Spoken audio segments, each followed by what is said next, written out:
Amerika, Kanada u Sevelatin Evropa'ya daxwaza sekinandina tundu tiji li İran'e de kirin.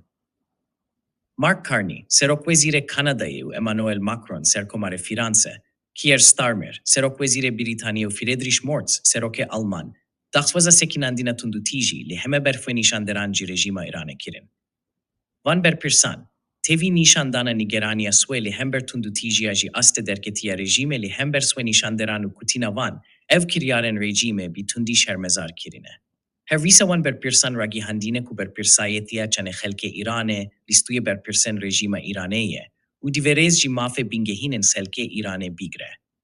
Jî aliyê din ve Donald Trump serkomarê Amerîkayê, çarekê din huşdarî da rejîma Îranê ku selkê nekûjin, neku em dibên û berîva tekekirînên ve bîdin.